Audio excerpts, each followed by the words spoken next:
സത്തു ഇക്ക ഇപ്പൊ ചോദിക്കാൻ പോണ ചോദ്യം ശ്രദ്ധിച്ച് കേൾക്കണം കേട്ടാ.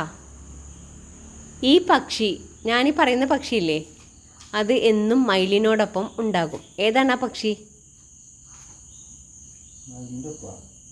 ഈ പക്ഷി എന്നും മയിലിനോടൊപ്പം ഉണ്ടാകും. ഏതാണ് ആ പക്ഷി? പറയാമോ?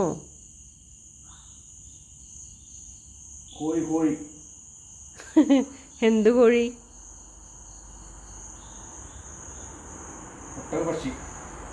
ഒട്ടക പക്ഷി. അപ്പൊ ഇക്ക എന്ത് കോഴി എന്ന് പറയാൻ എന്താ കാരണം?